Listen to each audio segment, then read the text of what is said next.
Open the meeting.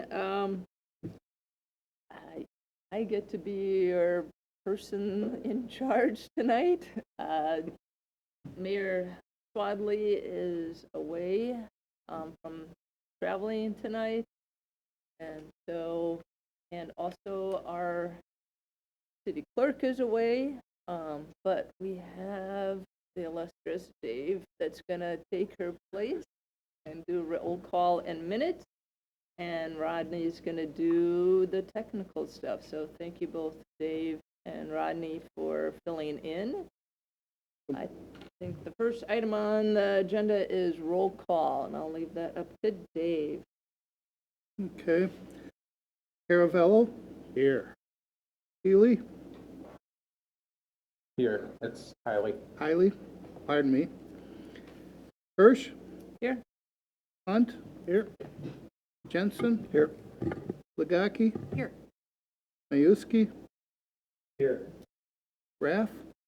Here. Reeves? Here. Schumacher? Here. Tukalski? Here. Venegas? Here.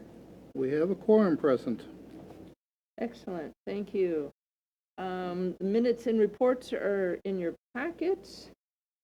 Now, there hasn't been anybody that signed up for public comment, but if there's anybody in the audience here that would like 3 minutes for public comment on anything that we're covering tonight, you can come forward and let Dave know. Is there anybody that's sitting here that would like to comment? Nobody's rushing the podium, so I guess not. So moving on to communications and presentations. First, let's see if any council member or city staff have any communications to report. Just a reminder for Sustainability Committee, we have our event with the community on September 21st from 5:30 to 7:30 at Course Public House. So just inviting everyone to attend. Thank you. We Rachel. are asking city staff and people to kind of just listen so that the community can give their feedback for the session, but we would love to have you. Thank you, Rachel. Any other council member or staff that has any communications tonight? Hearing none, to move right into the presentation from Baker Tilly with the audit report. Dave, who's on the line with that? Andrea Jansen, the partner with Baker Tilly, should be on the line. Hi there. Can you hear me okay? Yes. Perfect. So thanks for your time this evening. As Dave said, my name is Andrea Jansen, and I'm the partner in charge of the city's audit, and happy to be joining you to talk through the 2021 audit results. I'm planning to make just a few high-level comments on both of the formal audit reports that you should have, and then we'll take some time to look at the detail of the financial statement highlights handout that we prepared for purposes of this meeting. So if there are any questions, I think it might be easiest to take those. I'm going to share my screen here.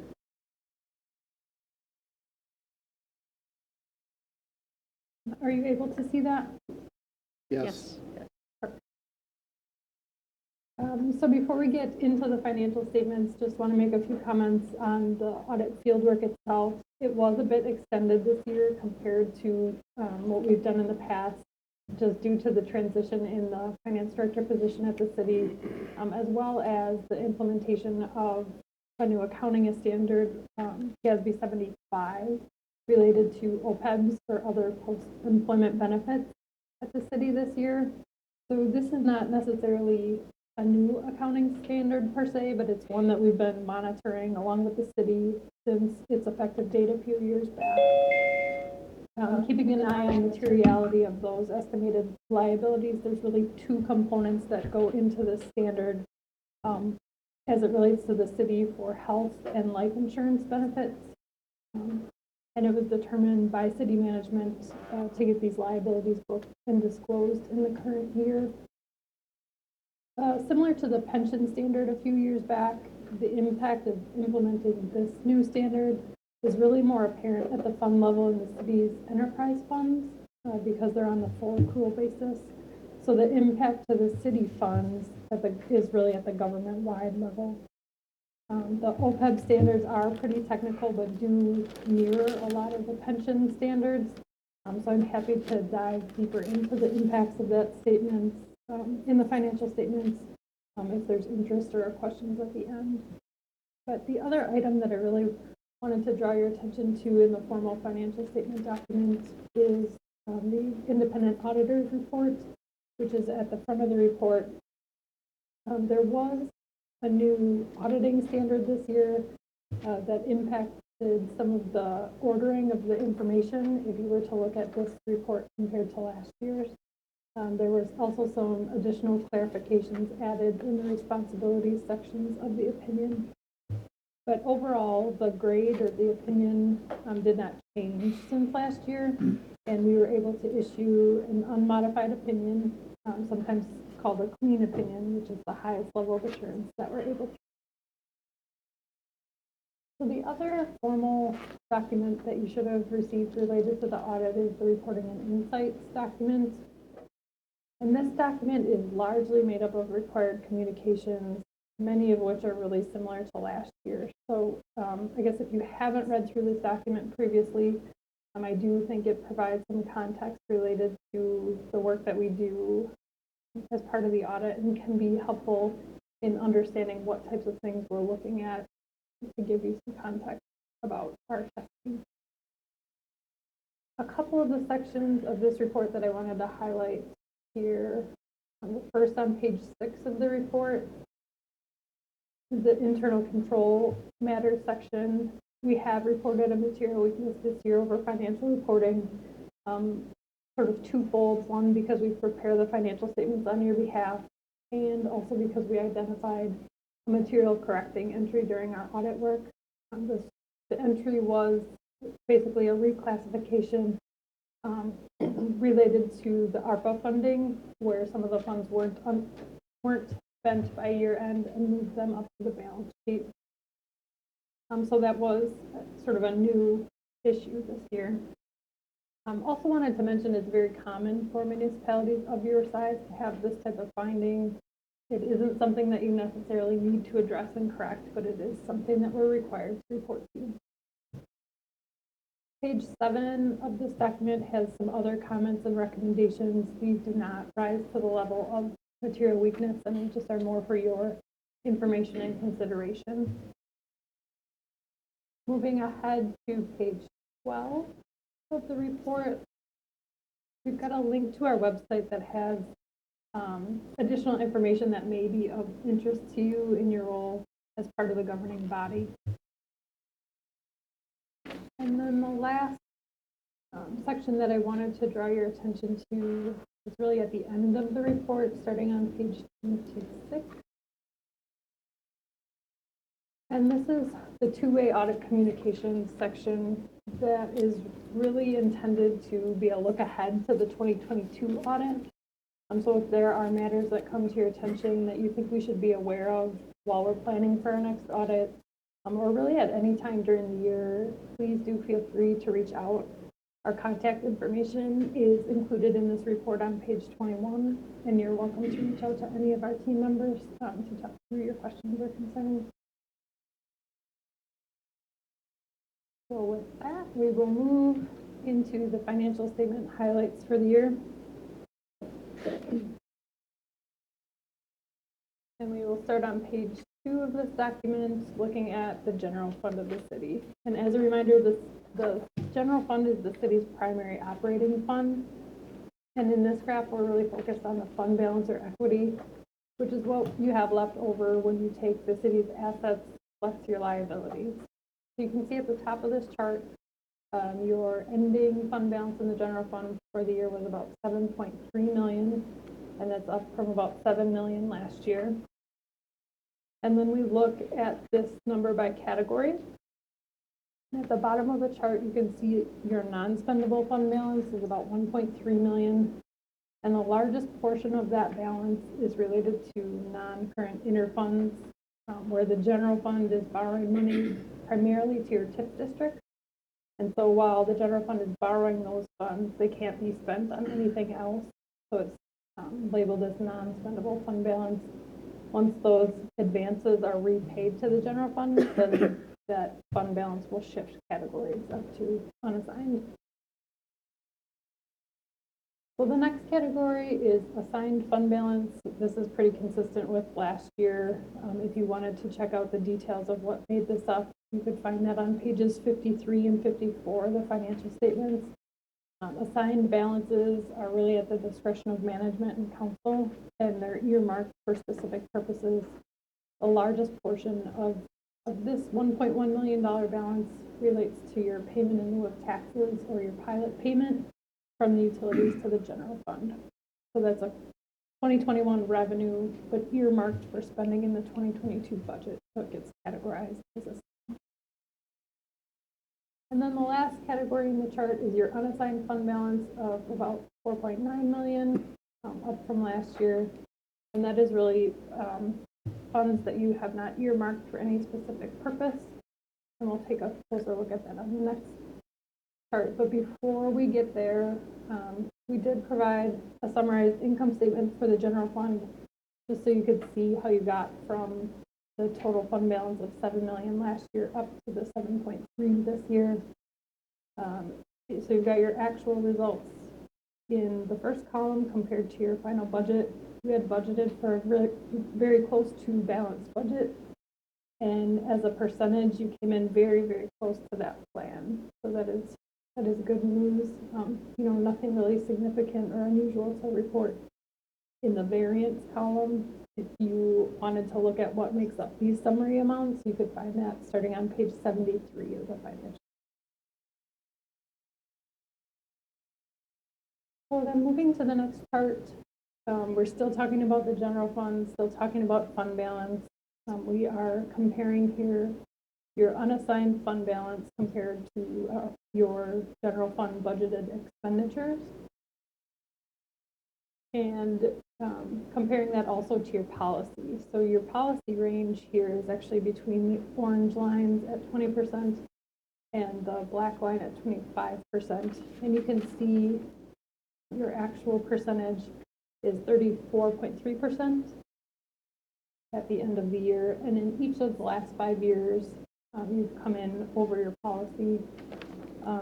We have included some reference values, which are from other audits that we do in Wisconsin, comparing that same metric for similar populations. And you're right in line with your peers here. So I would say a very healthy fund balance overall, no concerns. You would have an option, to take a look at your policy and see if that still makes sense for you. You could determine if it makes sense to assign more fund balance, or you could decide that you're comfortable with the balances being outside of the range, potentially depending on your long-term financial. Overall, very healthy fund balance and no concerns here.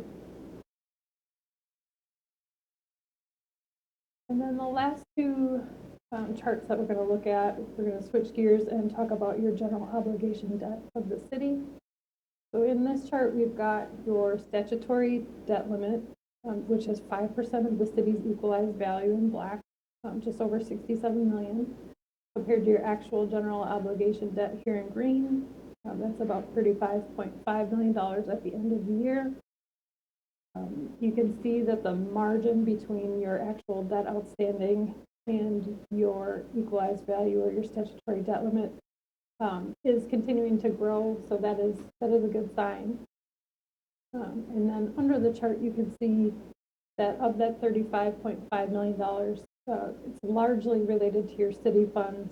There is just about $2 million of that general obligation debt related to utility funds. The other type of debt that the utility funds has is this $9.1 million in revenue debt. That does not get factored into the state's legal debt limit because it is earmarked to be repaid with future utility revenue. One other note is in the narrative up here, we have noted that you have a debt management policy, which is slightly more restrictive than the state statutory limit. And the city's general obligation debt at year end was within that policy. And then at the bottom of this page, there is a link to the Wisconsin Policy Forum if anybody's interested in more comparative metrics surrounding debt. There's a whole bunch of different data out there you can play with. But yeah, just there for reference if you're interested. And then lastly, we'll take a look at what you're spending on principal and interest on debt in your governmental funds. And in this chart, we compare that debt service to your non-capital expenditures of the governmental funds to get a ratio that you're seeing mapped out. So your actual ratio here is in green, and you're just under 24% of your non-capital expenditures. We look at non-capital expenditures just because it's a more stable ratio. If you include those capital expenditures, you can bounce all over the place, and it doesn't really give you a good read on what's happening. So overall, I would say no concerns here either. You are in line with the peer metrics that we've got mapped out here in black. And so total principal and interest for the year for governmental funds was about $4.1 million compared to your $17.3 million in capital expenditure. So that brings me to the end of my planned comments. Certainly thanks to Dave and the city staff for their help and assistance during the audit process. If there are any questions, I'd be happy to answer those.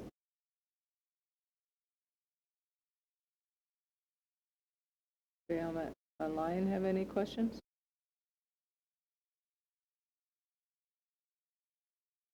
One. Right here? Right. No? We're just happy to see that, our debts are relieving more debt rather than taking on additional things. I mean, we know we've got capitals that'll come up that are gonna, like the auditor was saying, that'll kind of fluctuate us up and down, but we'll see it differently in this report, but we're staying within our policy limits. The one we talked about was the unassigned fund balance one, and Dave was saying that it doesn't reflect negatively on us to be above our policy on that, so they consider that to be almost a positive for us. To stay at that 4%. I mean, below that 4%. Where we have our 20 to 25% for unassigned fund balance, Right. and we're at 30-some%, that they see that almost as a positive for that. They're happy with it anyway. So we don't know that there's really any, not imperative, I guess, to relook at that policy, even though we're consistently above it.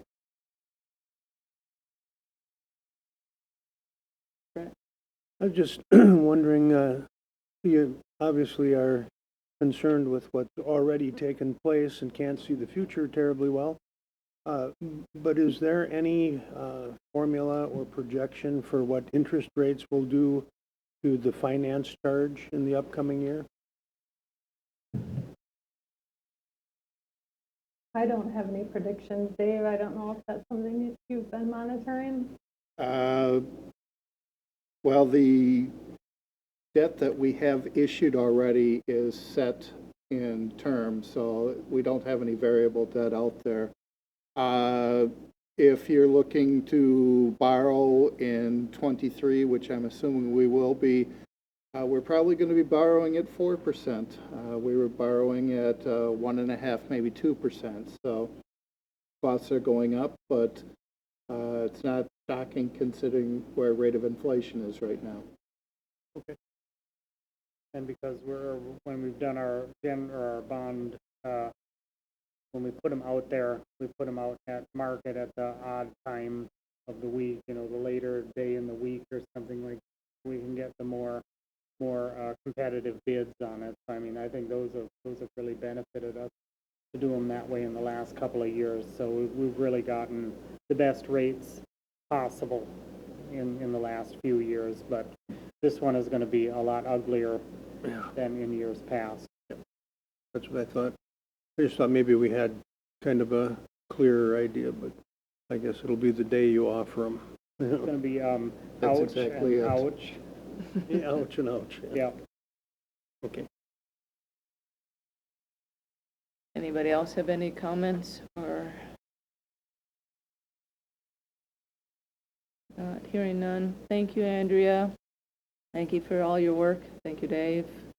For all your Welcome. work. Thank you, Andrea. Thank you for your presentation. I just want to, with respect to communications, last time we had an operator application that was kind of sent back to public safety, and I just want to keep you updated that applicant has withdrawn their application. So, we won't be seeing that.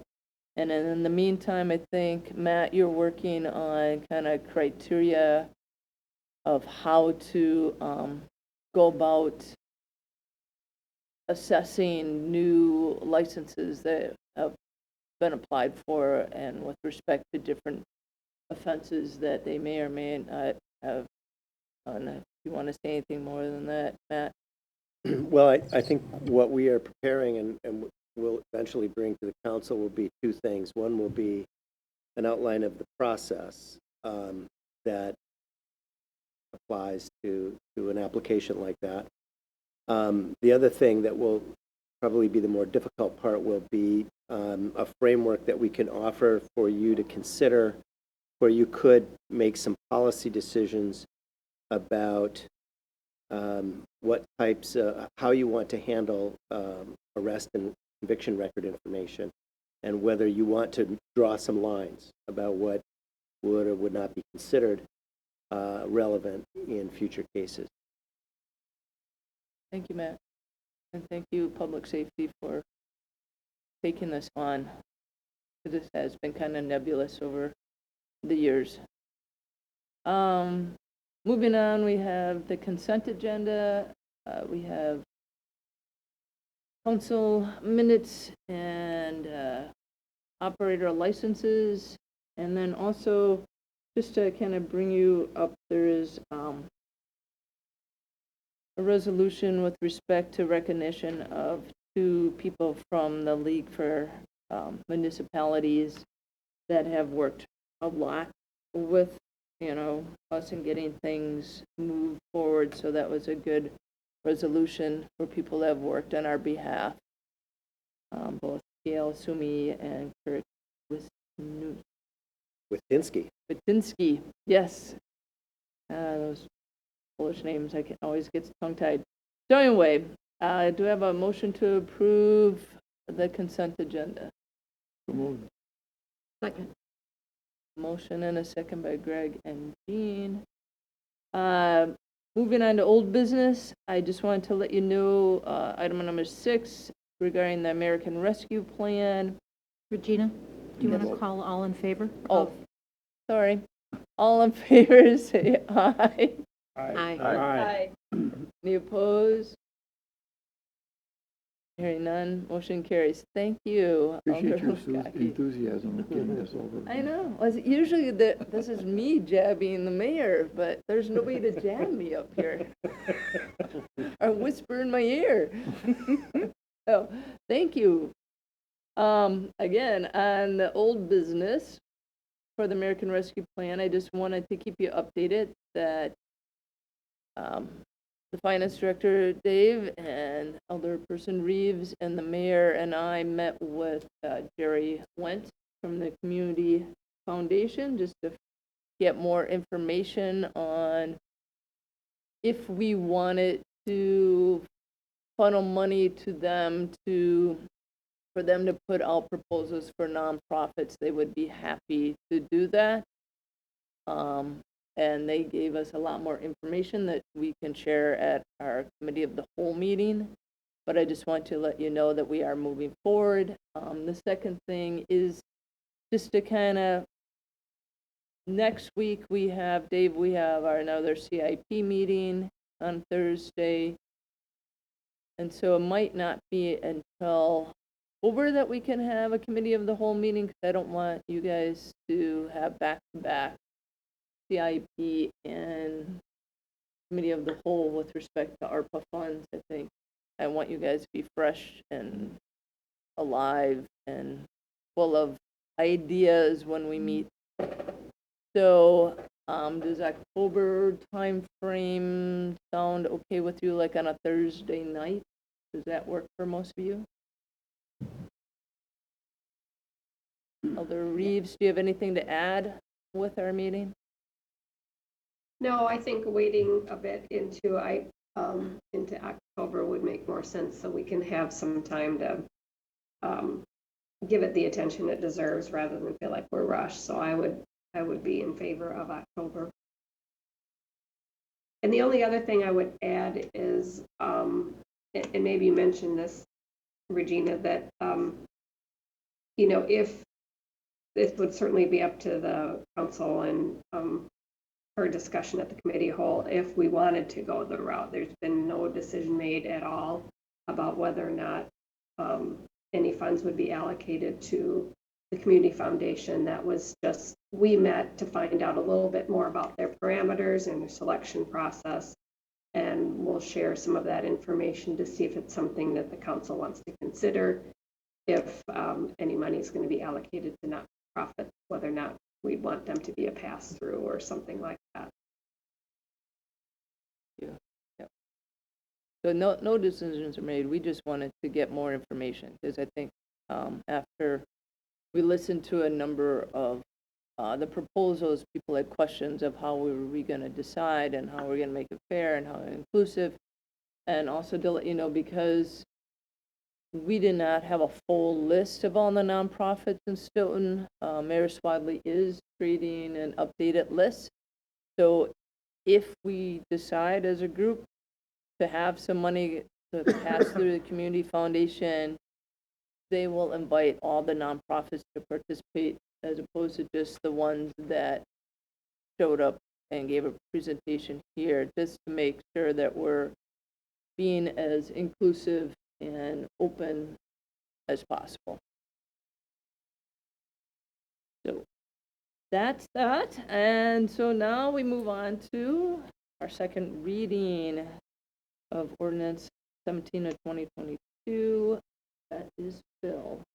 That is me, and since I can't bring it up on my computer, oh, there it is, now I can read it. This is second reading of Ordinance 17 of 2022, approving a general development plan for Lot 6 within the 51 West Development, and I so move. Second. By Greg.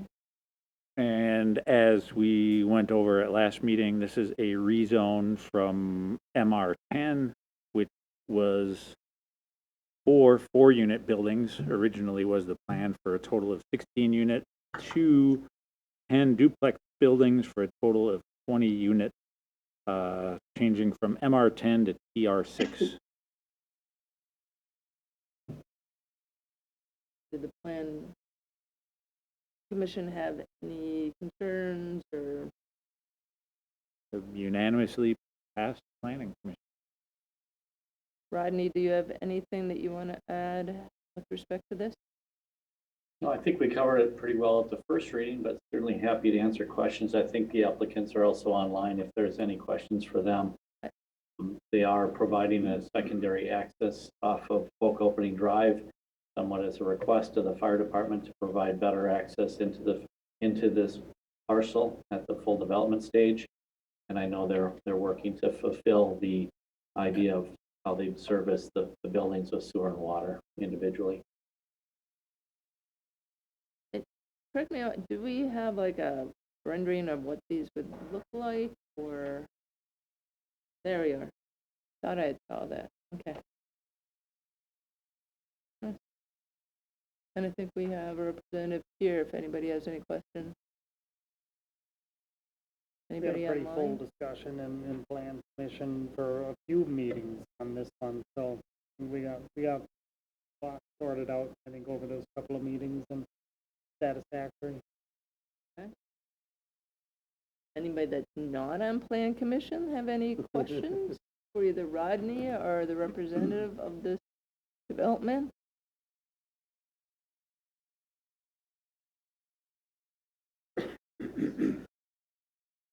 Hear none. So all in favor of passing this ordinance, say aye. Aye. Aye. Aye. Aye. We need a motion and a second. We did. I I'm made a sorry. motion. You made the motion, I seconded it. Oh, Thank okay, you. there we go. Yep, sorry. That was Phil and Greg. They were quiet, Dave. Thank you. Any opposed? Motion carries. Thank you. But Ms. Hirsch and members of the Common Council, we appreciate your time. We know that you have to spend a lot of time going over stuff like this, so we thank you for your time. And if you have any questions, please don't hesitate to contact us. Thank you.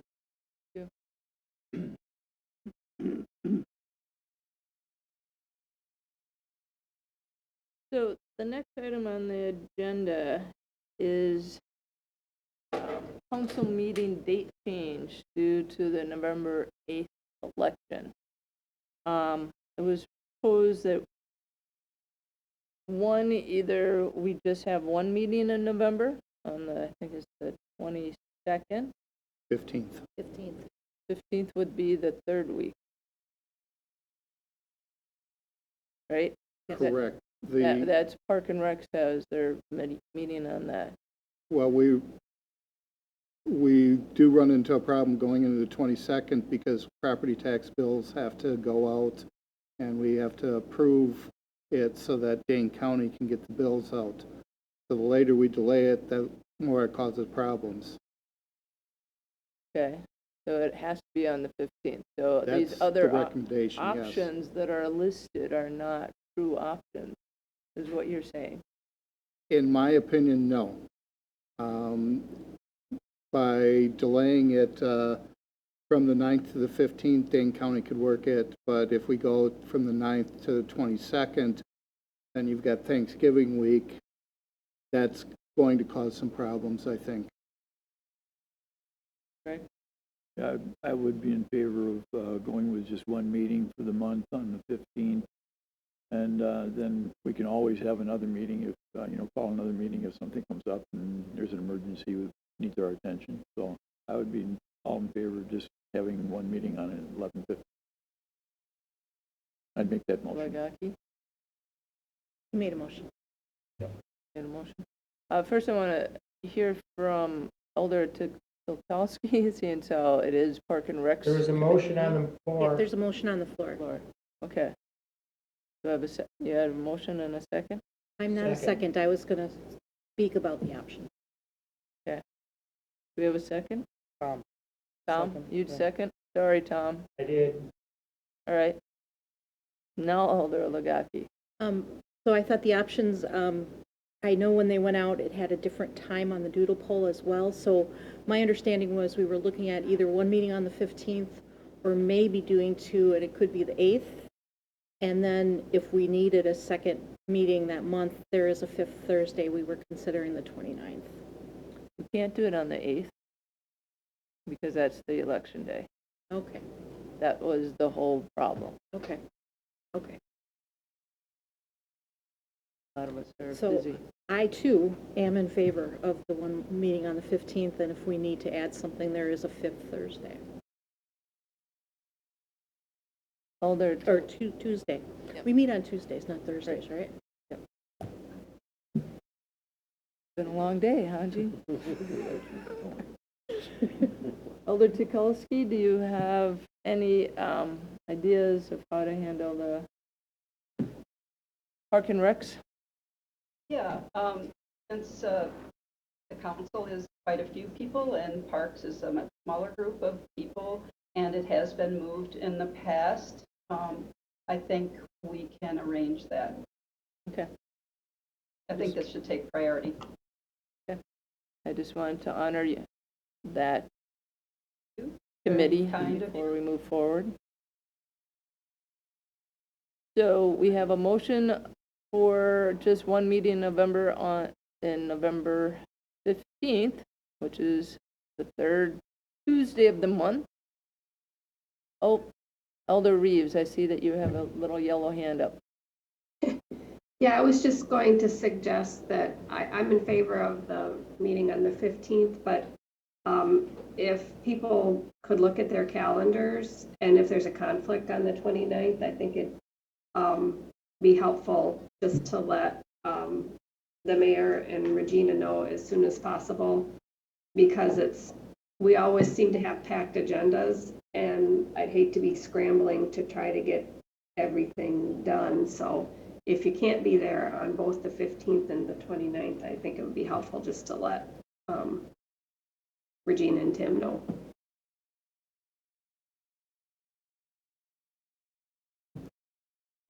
I've got one more bit also, Regina. Pardon? One more bit also. One more bid? Yeah, I think, Dave, we should probably realign the finance committee to go along with that council meeting as well. So normally ours are preceding the council meetings, so we would also not be able to have it on the 8th. But that's aside from this motion, but we can work those details. I'd amend that motion to include the finance.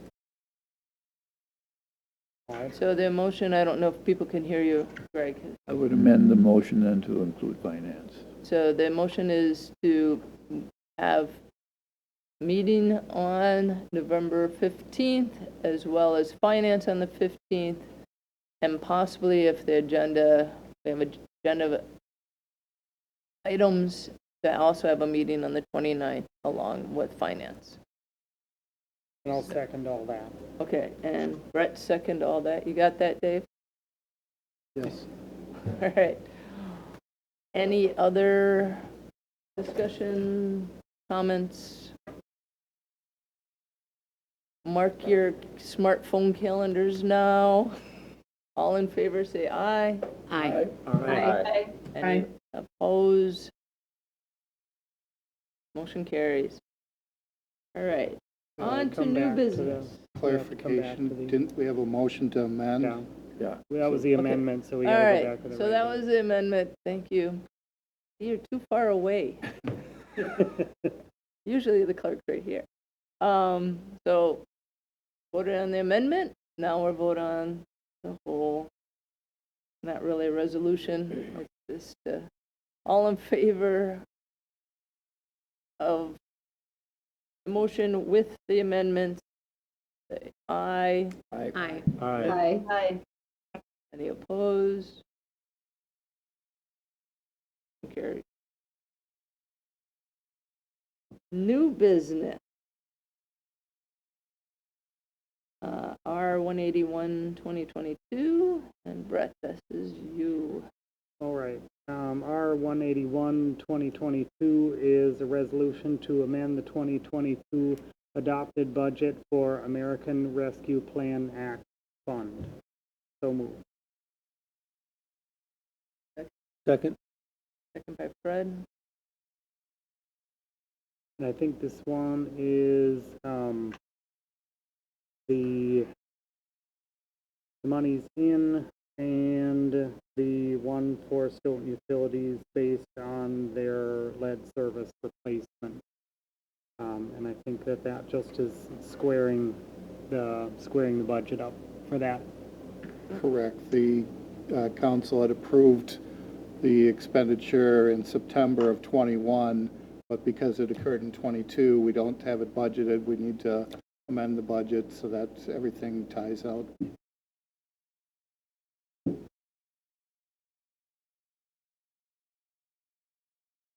there any other questions or discussions on this? I have a question. Okay. Go ahead, Tom. As part of the lead replacement, we had a question regarding three or five, can't remember the exact number, of residents that were required to have lead replacements prior to this push to have in this grant. That was forced on by the utility company, and we were looking for reimbursement for those said properties. And I would like to know what, before I vote on this, what the status is of the repayment to those properties is. Director Weiss is not online, but being part of utilities, I don't know, if Greg, if you want to handle it, or I can handle it. Yeah, it was, I think on 2 different occasions, it was brought up to utilities. You And guys both, speak a little bit louder. and both times, utilities decided that it was not in the best interest to proceed with that. There were complications with trying to identify exact amounts and who could or who would be eligible and who wasn't eligible. What were the cutoffs? There was a number of things that they mentioned. Some of the people that don't live there anymore, and so it was... People not living there anymore, so it was, to my disappointment, I'll have to say, they decided that it was, they did not want to go forward with that. Right. It was brought up at utilities a couple different times. And we really... that's really a sad statement I've just heard. I'm really disappointed in that.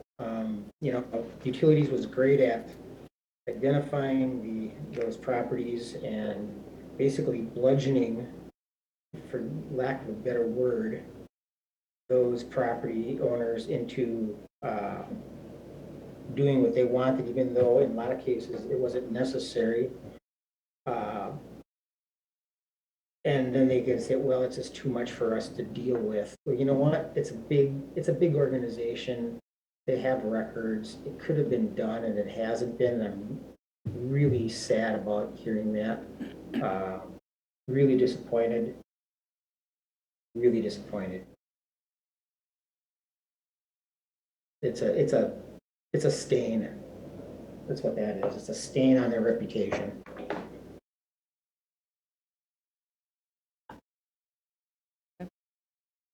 Anybody else have any other questions or comments?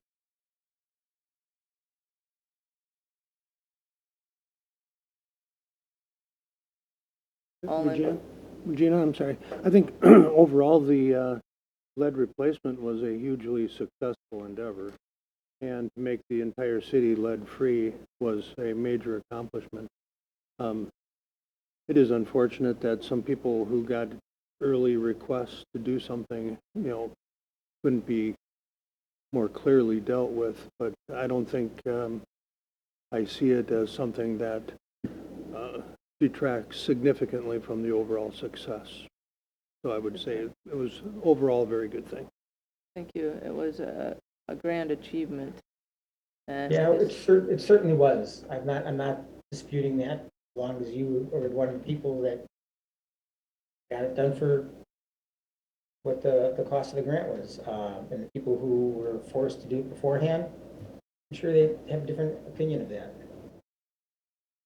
Right, and it was, I think what the utilities, and correct me if I'm wrong with the other people on it, what we talked about is how far back do we go? If we say 2019, then 2018, we'll say how come they don't, and then where is the cutoff that's justified, and where do you make it equitable, and where is it that that would have, you know, the grant wouldn't cover that, so that means that we would have had to borrow that money, and then it wasn't, or we had to take it out of ARPA to fund it. And so where were we going to come up with the money to actually do that too? And so going forward, I think there was a number of things that were in motion, and that we were trying to make the best decision to not add more rate increases and more borrowing to the city, and to try to make it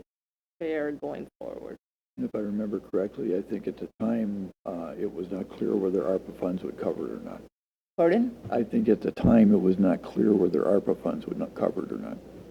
Well, it wasn't, ARPA funds wasn't in play, it was the DNR grant money to not be used for going backwards past 2020. And then if the ARPA funds, that would just have added more, and then where do you cut it off? We really, Tom, to be honest, the Utilities Committee really spent a long time really trying to do it justice. I'm not disputing that. I'm sure you did.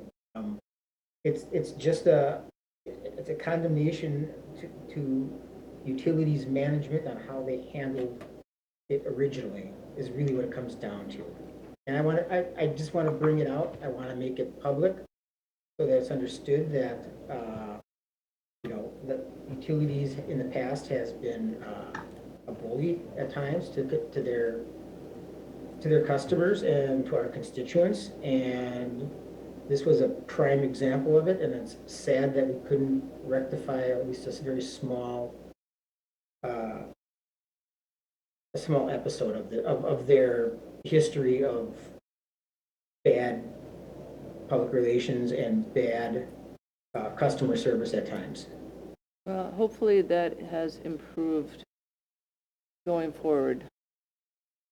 I have utmost respect for Director Weiss and the staff, and I know they are trying their hardest to do the best that they can.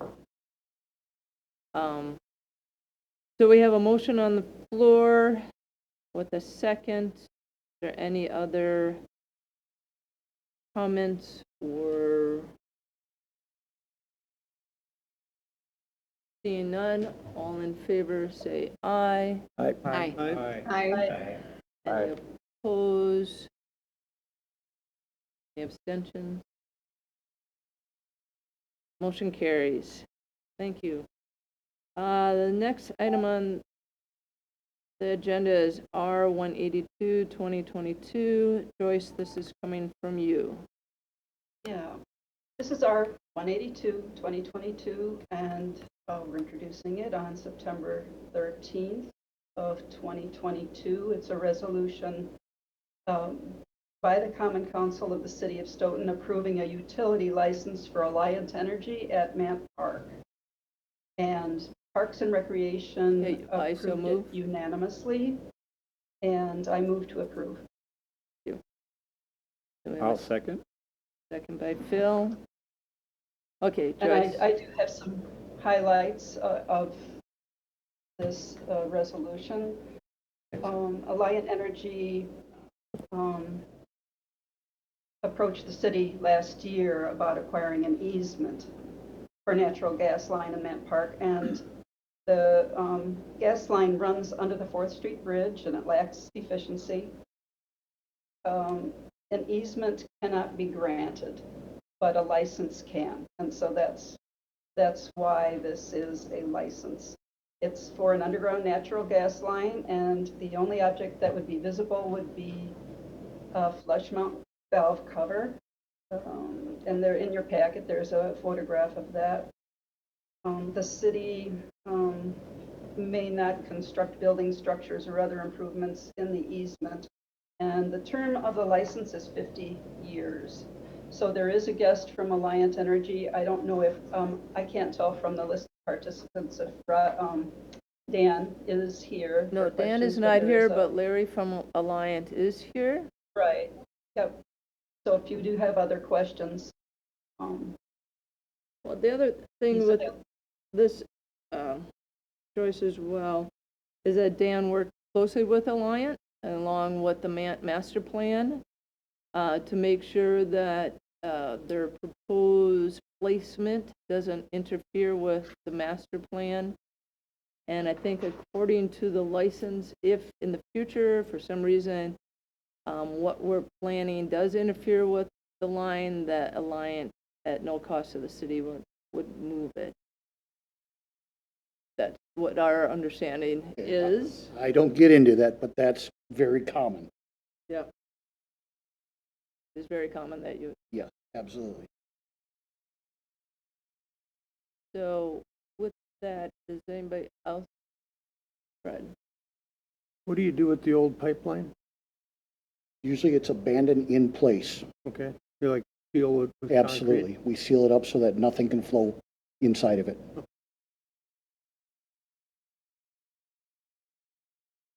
Any other questions? Be 100 when that license expires. Pardon? I'll be 100 when that license expires. I'll be more than 100th that. birthday, I'll be there. They'll be there to like renew it? Yep.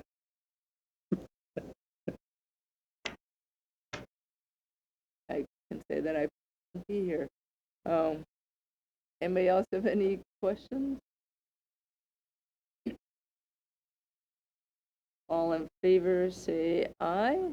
Aye. Aye. Any opposed? Motion carries. Thank you, Larry. Moving on to number 11. I think, I'm assuming this came through finance. Did it come to finance? Is this the Swift Water? Yep. Yeah.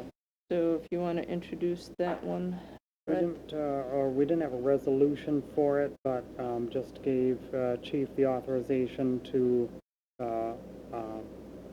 pursue the grant for that, because it was a pretty good deal. It's a 10% cost on the department versus 90% covered by this consortium. Get training for things that unfortunately are probably going to become much more commonplace. Especially after 5 inches of rain. Yeah. I don't want. For sure. Josh, did you have anything that you wanted to? I'll just talk like I did with finance. This kind of came around Dane County Emergency Management and a firefighter from Black Earth Fire Department, stretching back to 2018 when we had all the flooding on the west side of the county. It really proved what we had for resources in Dane County and what we really didn't have even across the state. As we were working, trying to find people who were trained in swift water. We had Beloit, Lafayette County, and Grant County were teams that we could reach to across the state, and that was it. City of Madison, while they were dealing with their own problems, that's who we typically rely on for water rescue. They were absolutely inundated and unavailable for anything.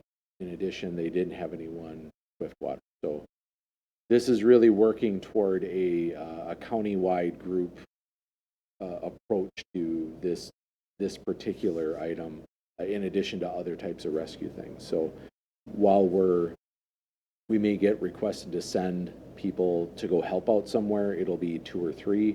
We're not sending the entire department to help on a swift water team. It's everyone sending a few that we can spare and that have been trained in that particular specialty. So you'll see things from me as we move on, if all goes well, for like rope and technical rescue, stuff like that.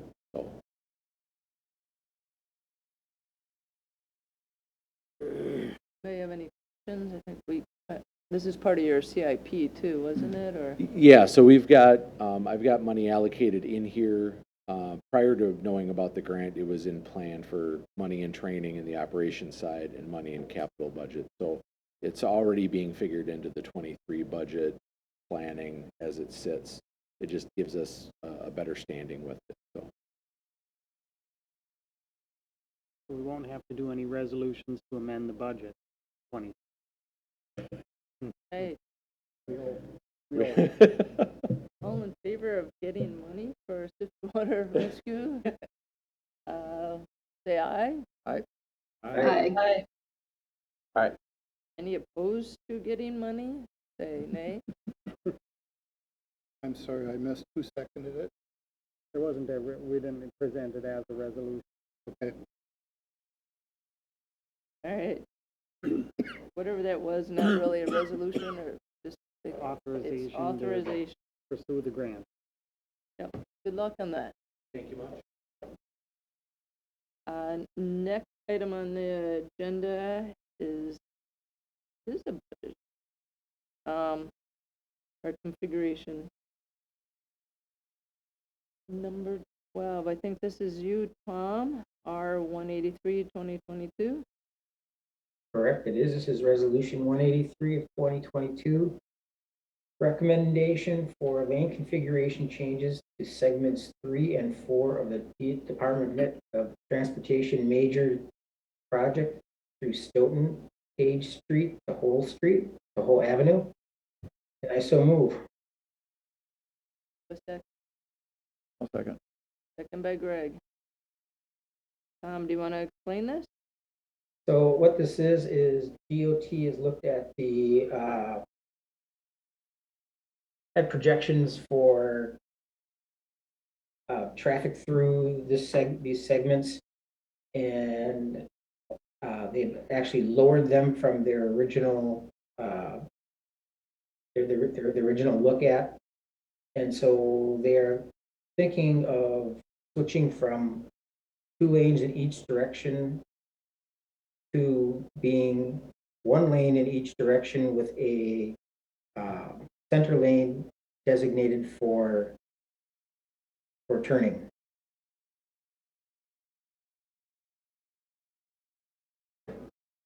That twiddle, what is it called? So, first off, does anybody else have any questions on this or comments? If you wouldn't mind, I could offer just a little more background. That'd be great, Rodney, because that was my next. Sure. Go for it. So as Alder Majewski mentioned, the DOT revisited their traffic projections. You might recall when the US Highway 51 corridor study was completed a number of years ago, we analyzed with the DOT different alternatives for traffic through and around the city. It was selected to go through the city without a bypass, but it was going to be a 2-lane configuration through town from Page to Hold Avenue. The lower traffic projections, as he mentioned, offers a different type of configuration that would function appropriately. With higher projections or higher traffic counts, this type of lane configuration would not work. Today's motion really is not an endorsement of this type of lane configuration. The DOT wants to introduce this little lane configuration to a public informational meeting in October to the community as a whole. So they really didn't want to proceed with introducing this new configuration concept without endorsement by the council to do that much to advance it. In other words, we wouldn't have to proceed with this. If the community involvement comes out against this, it wouldn't have to be the selected configuration. However, I will mention what they're planning to do is still have the curb-to-curb distance constructed to accommodate conversion back to 2 lanes in both directions if in the future the twiddle design doesn't function as planned or traffic volumes become greater, causing the need to really have 2 lanes without a center turn lane. So that's really the crux of this. It's an endorsement of the concept to be introduced to the community, not a full endorsement of moving forward with this yet. Is there really, and Rodney, is there a benefit to have it a twiddle versus the 2 lanes in each direction? I mean, if the land is already there and it's designated, is there a safety benefit to the middle turn lane? Is there, I mean, what's the benefit? There's some safety enhancements. You recognize left turning traffic right now obstructs the free flow of traffic. Generally, right turning traffic into driveways is fairly efficient, but when you make left turning traffic stop the flow of traffic in both potentially in the free flow condition, it impedes that and causes some challenges for additional crash configurations. The center turn lane offers some free space to create an environment that's safer for those left turning vehicles to get out of the way of free flowing traffic, and therefore it seems to be more safely conducted in that manner. There is a threshold of 15 to 17,000 vehicles per day. Once you get into that volume, then you're probably pushing into the need to have 2 lanes in both directions. But up to that point, there shouldn't be any challenges with this type of configuration. Is there any other place in Stoughton, I'm trying to think, that has that type of lane? Not in the city, but you'll see in some surrounding communities, they're converting to this configuration. One that I'm aware of is Odana Road from Whitney to, I believe it's Gammon, was recently converted. For drivers that have been on that area, you might recall it was 2 lanes in both directions with fairly high traffic volumes. and fairly high left turning volumes. That's recently been reconfigured to this type of lane configuration. Oregon too. Oregon has City it of too. Oregon, this Main Street just finished up like. I know some that are in Fitchburg as well that have been converted. I've driven on both of them or in both configurations, and I do prefer this little lane much more so than how it had been before. The traffic seems to flow much smoother.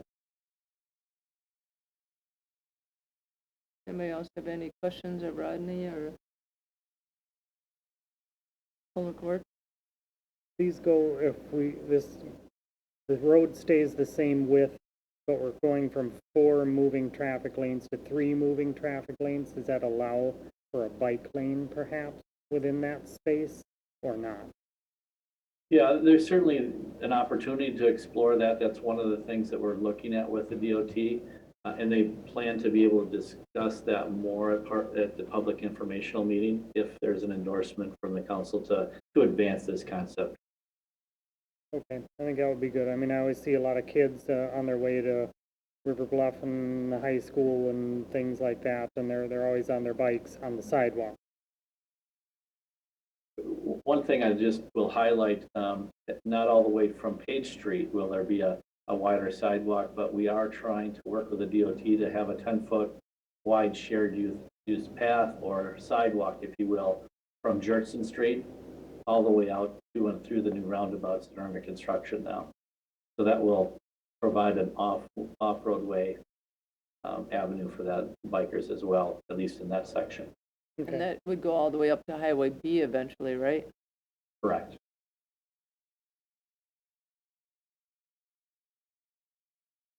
Anybody else have any comments? Anything? Hearing none, all in favor say aye. Aye. Aye. Any opposed? And carries. Y'all get to say twiddle. It's more fun than 4 lanes.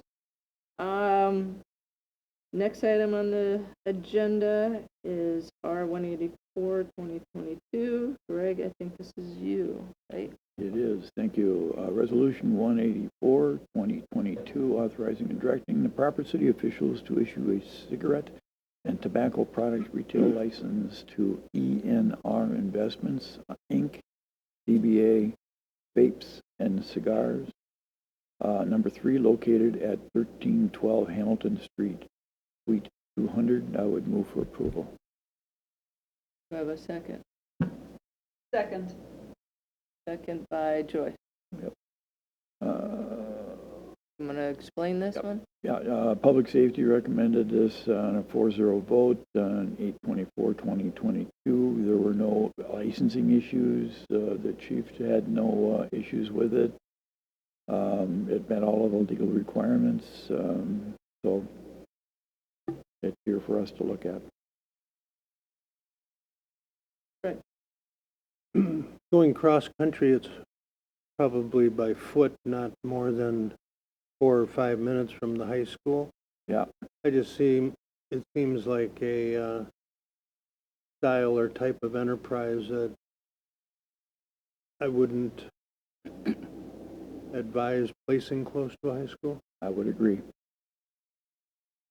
Is this in the old little building next to Subway down in there? The problem that we have is that once they meet all legal requirements, there's not a lot we can do about it. That was a question for you, Matt. Yep. Can you limit the number of stores of this type within a city limit? I don't know the answer to that. That's not something I've looked at. And that is something that, could we look at? Good. If you want to table this and have him look at that, I would be happy to do so. Is there possibly a distance requirement that this style of business would need to be more than X number of hundreds of feet from a educational institution or anything? Well, that's something that, Matt, that might. I guess the question is, what authority do you have Yeah. here? Right. And again, I haven't looked at it, but we can take a look, and address it at your next meeting.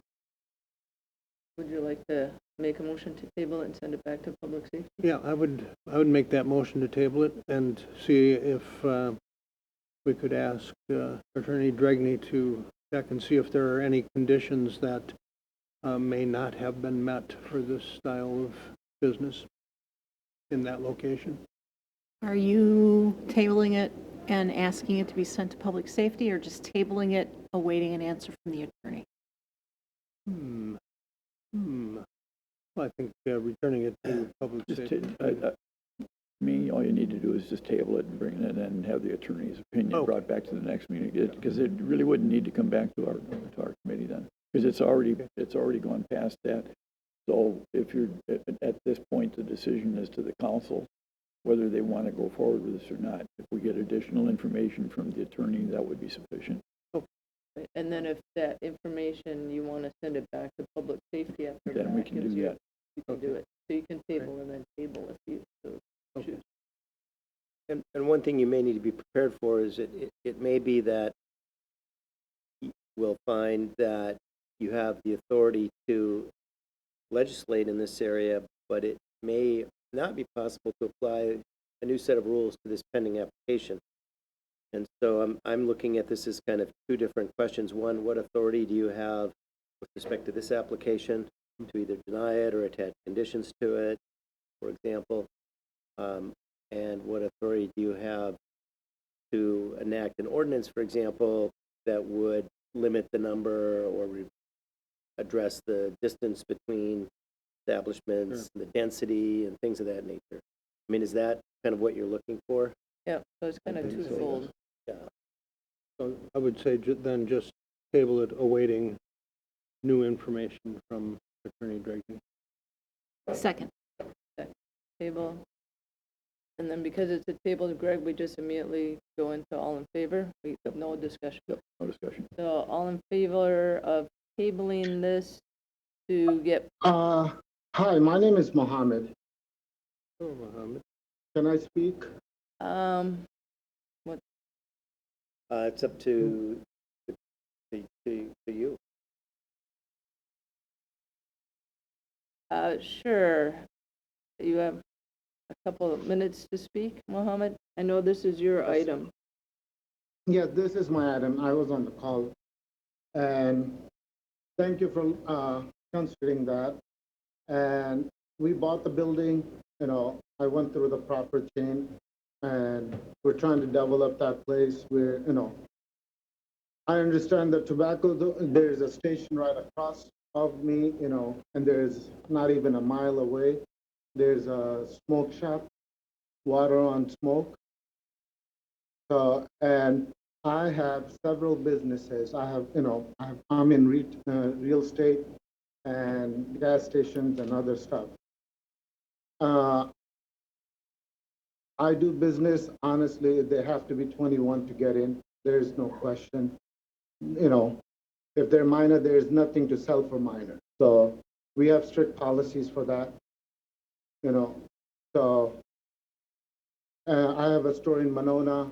I have stores in Madison and Middleton, Portage, Partyville.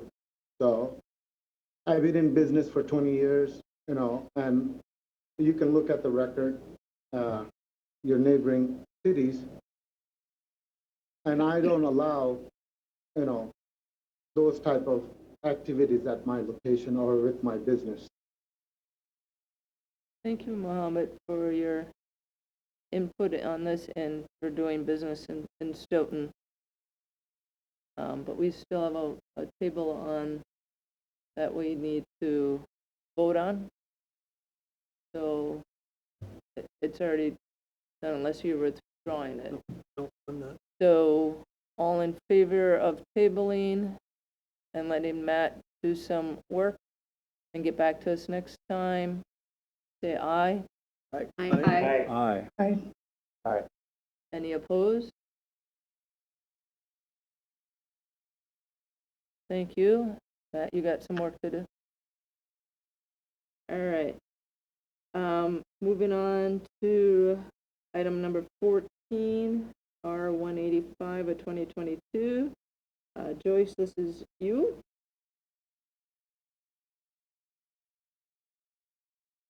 You're muted, Joyce.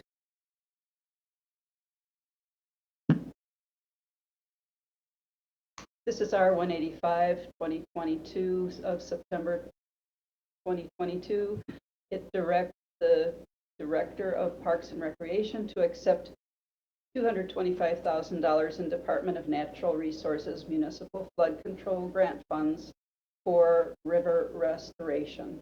And this is something that Dan worked on and apparently went well. So unless some other member of the committee would like to make comments, I so move. I'll second. Okay, Phil. So this is a grant that's actually a 50% match. And that this is slated for the restoration of the mill pond. And so when we draw down the water to put in the water features, this area will be capped. And so none of the contamination, will go downstream. And so it's great that we got this grant and that it will work in conjunction with the other grant that we got for the water features. So just wanted to let you know what this grant is for, which is fantastic. Once again, Dan is very gifted in getting us grant money. It's astounding how much we've gotten for this project and support. I have a question. Sure. Is this grant accept in kind for its match? I don't know. That's a good question. I know some of the engineering costs that we already paid for is already a match for part of that. So I think the overall, what is left is $112.5 thousand for the match. So what are you thinking about in kind? What other in kind? Depends on what the scope, the entire scope of this grant is. And in kind is, you know what in kind is? Yeah, but Okay. other people might not. So what we were thinking, some of the in kind expenses that I don't know. I'm asking the question. Okay. I'm not sure. Dave, do you know? I'm not familiar with the grant at all. Okay. And Dan is not here today at a family emergency. I don't know the answer. I'm just asking because I want to know if it will impact how much money we will have to actual dollars that we will actually have to Actual allocate dollars that we'll actually have to borrow for? Right. Yeah, I think this is in his Park and Rec CIP, if I'm not mistaken. So it is. But if you look at the design, it will allow. I'm not disputing any of that. I'm just asking the question. Yep. Anybody else have any? Fred? I was just wondering, how soon do we have to match the 225? And then is there any sort of limitation on how long we have before we need to use it? Those are all good questions. We have to let them know within 30 days that we're accepting this. And usually it's a couple of years that we have to spend it down. So obviously it has to work in conjunction with putting in the water features. Otherwise it won't work. You can't cap it until you start modifying the dam. If I'm reading the grant letter from the state correctly, it is good through September 1, 2022, through September 1, 2024. All project activities must occur with. Will we be able to, That's for the actual application of the grant. But the question is when does it need to be signed by? It has signed, it has 30 Well, days. that has to be accepted Within accepted by days. this council and signed as to, yes, we will Right, accept we have this 30 grant. days, and so it was 30 days. sent on September 1, so this is our chance to accept this grant.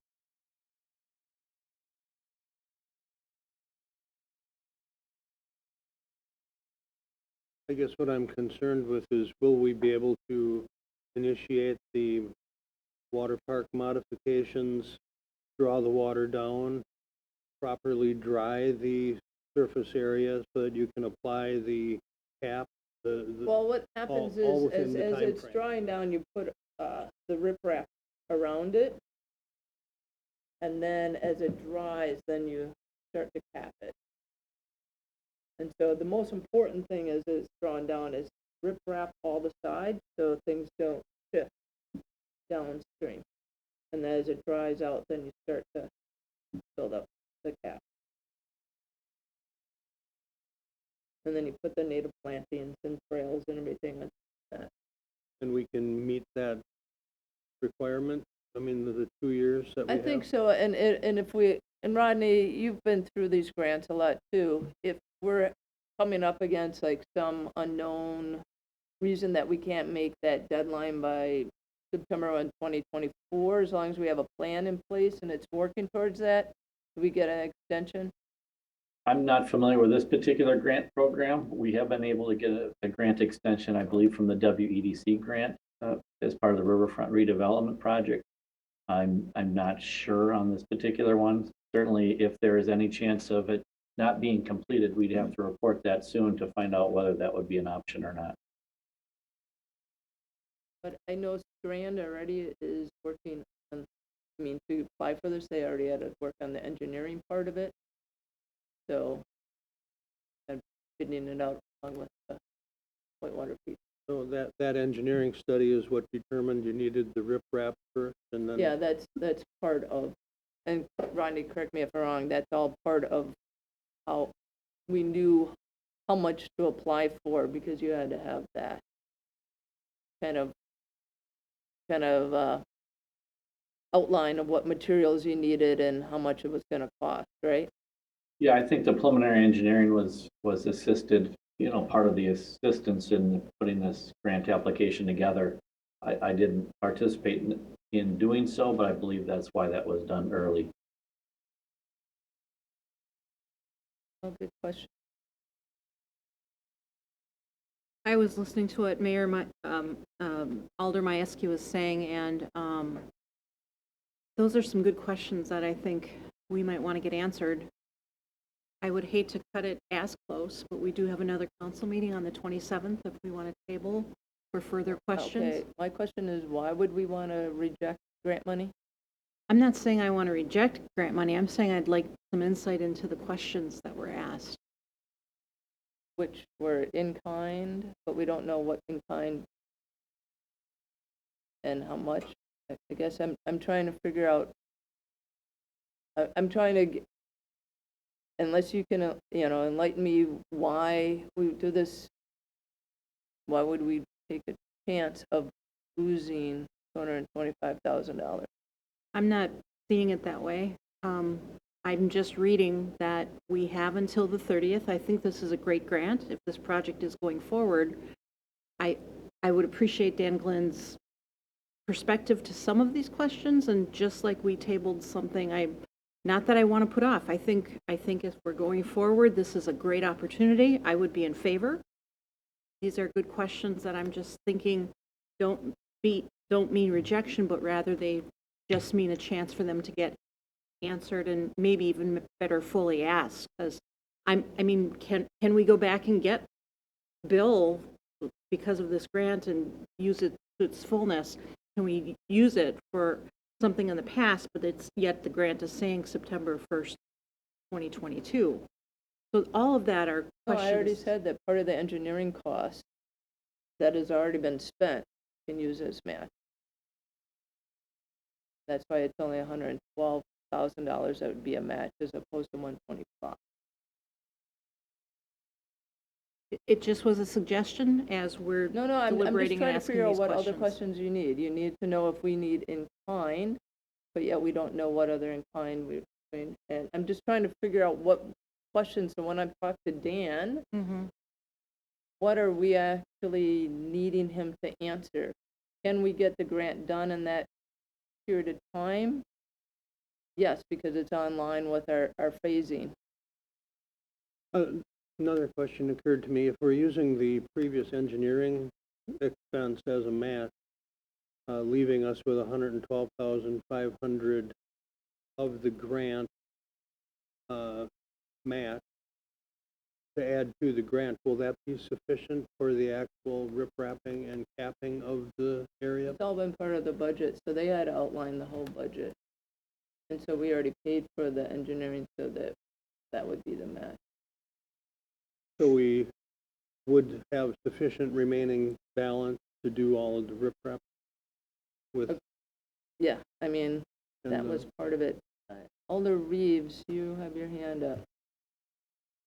Yeah, I just was going to suggest that if the general consensus is that we want to accept the funds, that's what the resolution is, to accept the 225,000. And given that Dan had a family emergency, I'm guessing he'd be willing to come to our next meeting. But if we unfortunately didn't have a quorum, we could risk losing this. So I would be very uncomfortable postponing this if our plan is, and we're feeling good about accepting the money.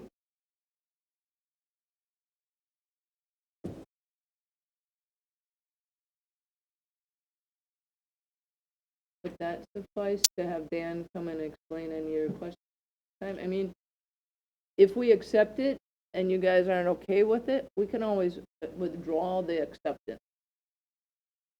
But it's like, do we want to risk not having a quorum potentially and then lose the $225,000?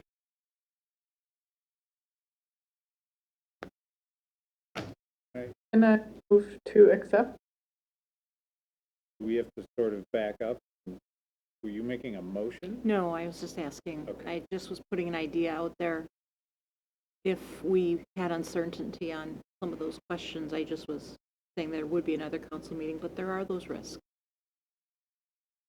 Tom, are you okay with us voting on this and having Director Glenn come to our next meeting to answer your questions? I have no problem with that. Okay. I second the motion. I believe there's already a motion on the Yeah. floor. Joyce, I believe Joyce and Bill seconded. Okay, all right. All right, I didn't think hear it's that, time so- to vote on this. Ask Director Glenn to come to our next meeting and answer any of your questions. All right, all in favor of accepting this grant of $225,000, say aye. Aye. Aye. Aye. Any opposed? Opposed? Unopposed? Any abstentions? Motion carries. Clarify, that was Mayuski who opposed it? Fred. Fred, thank you. All right, moving on to item number 15, R-186 of 2022. This, I believe, is you, Brett.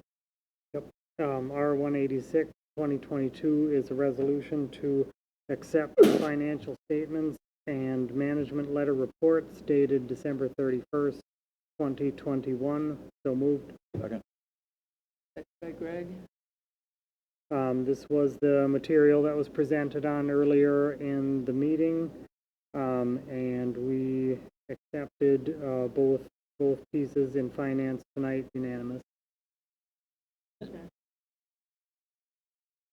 Any questions? This resolution? Seeing none, all in favor say aye. Aye. Aye. Aye. Any opposed? Motion carries. Moving on to our first reading of ordinance 19 of 2022. This is you, Greg. Yep, thank you. It's ordinance 19, 2022, amending chapter 70-221 of the City of Stoughton Municipal Code by adding section 145 relating to stopping restrictions at Belcomen Way in Nygaard. That would move, its first reading. Public Safety recommended on a 5-0 vote. I think in the packet it's pretty much self-explanatory, and the chief is here if you need to have any questions answered. Rodney's on too, if you guys have any questions. Yeah, Rodney's here too.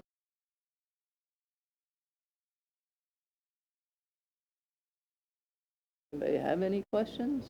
Need any clarification of what this is? This is just adding a stop sign? Yep. Is this a... Yep. Right. Okay. Seeing no questions, we move on to number 17.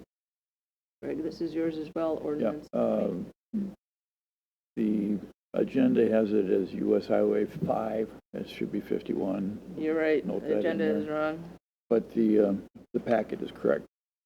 It says ordinance 20 of 2022, amending chapter 70-221 of the City of Stoughton Municipal Code by adding section 146 relating to stopping restrictions on Greenbrier at US Highway 51. First reading came through Public Safety, recommendation at a 5-0 vote. And again, he's here if there is any explanation needed. And this Greenbrier is on which new development? Yep, I believe so. Let me. That which side of the Highway 51? Yep. On the east side of 51, at the opposite of Rutland on Town Line Road. Okay. I'm going to confirm the spelling on Greenbrier. It may be AR. I'll confirm that for the next meeting. Okay. Anybody have any questions? Another stop sign? Another stop. Moving on to ordinance 21. Greg, you guys have been busy. Yes, we have. Ordinance 21, 2022, amending chapter 70-221 of the City of Stoughton Municipal Code by adding section 147 relating to stopping restrictions on both sides of Isham Street at South Page Street. In its first reading, Public Safety recommended approval on a 5-0 vote. This is at far end, south end of Page Street where Isham is being expanded. We're just kind of getting ahead of the game, right, Chief? And because this is, I feel that this is a rather high volume area. Okay, and so you'd want to put stop signs on both sides of Isham at Page. Makes sense. Okay. Any questions? I just wanted to add that I really appreciated having the drone pictures on there because that really helps visualize what's happening with it, and especially to get a sneak peek at the construction too. They're very helpful. So if you want to fly the drone more often.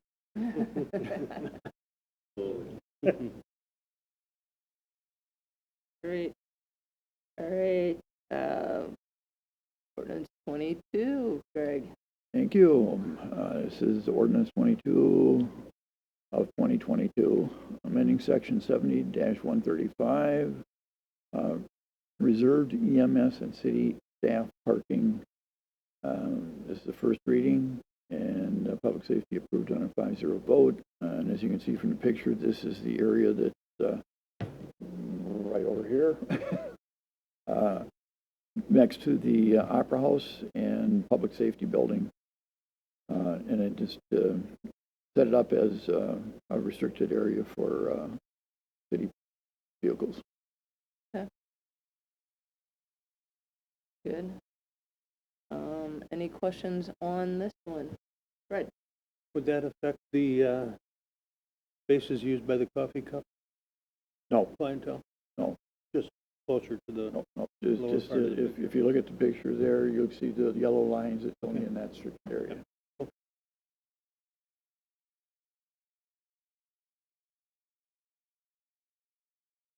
No more questions on this one?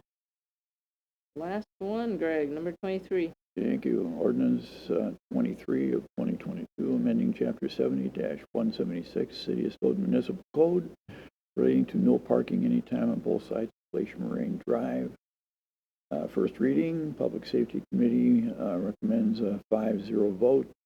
And this is something I think I'll let Steve, he wants us to speak about this because it's been kind of a nuisance out there. Yes, so what we have in mind was to match the rest of Business Park North where parking is prohibited on both sides for the most part. With the Emmy Roth addition on the far west end and the smaller businesses popping up in the middle, it has become apparent that no parking would be our best option to match the rest of the business park for snow removal, emergency vehicle response as well. Especially because there'll be a lot of semis through with the new Emmy Roth, and you could see might get a little tight, especially during winter. Yeah, I believe they projected like 30 trucks a day.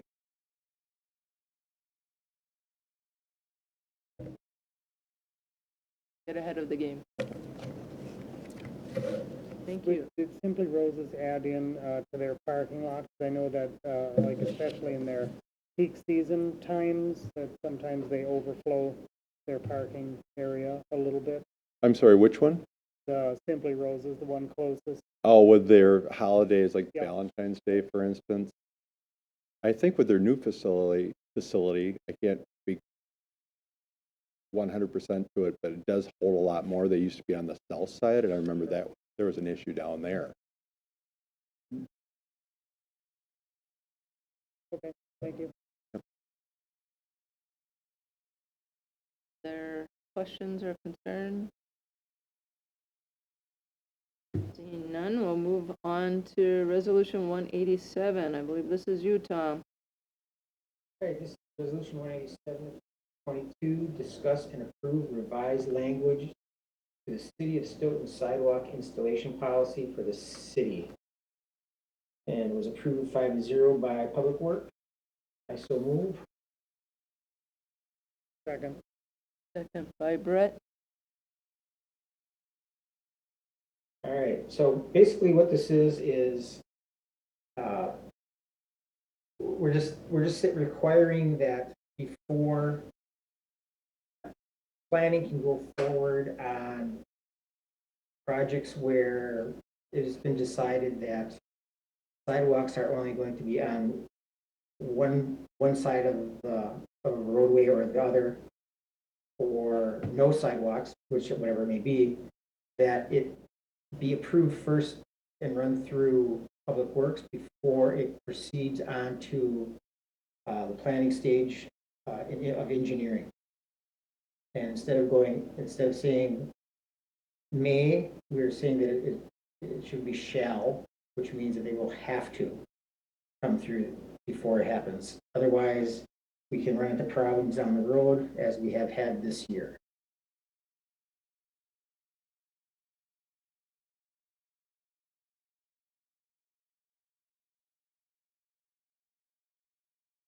Any other comments?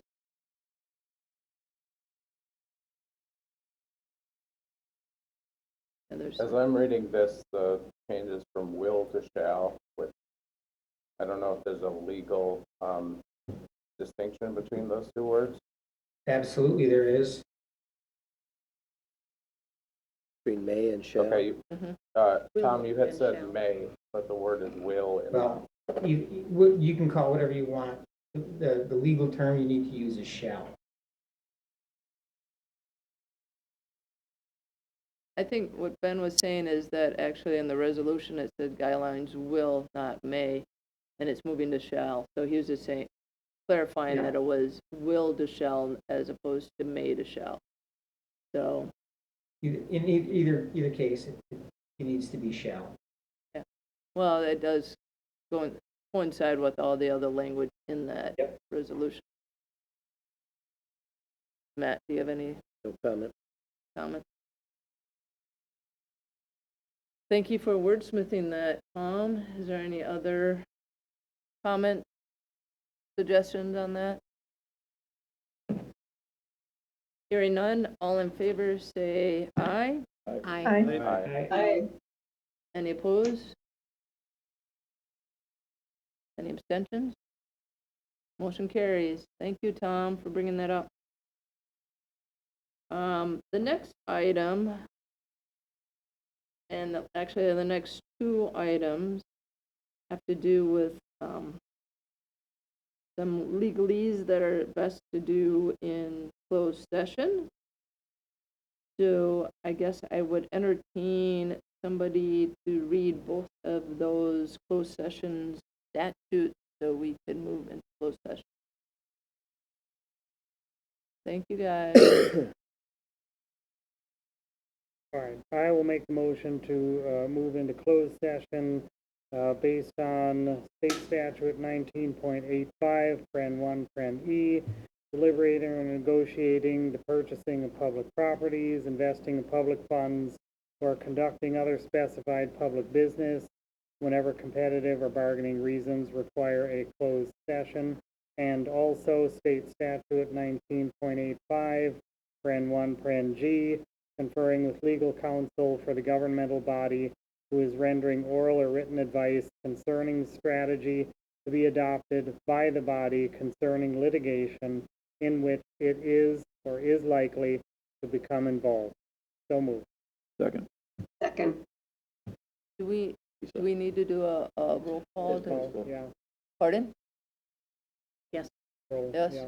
a roll call to go into closed session? Caravello, Aye. Hiley, Aye. Hirsch, Aye. Hunt, Aye. Jensen. Aye. Legaki, Aye. Mayuski, Aye. Graff, Aye. Reeves, Aye. Schumacher, Aye. Kowski, Aye. Venegas. Aye.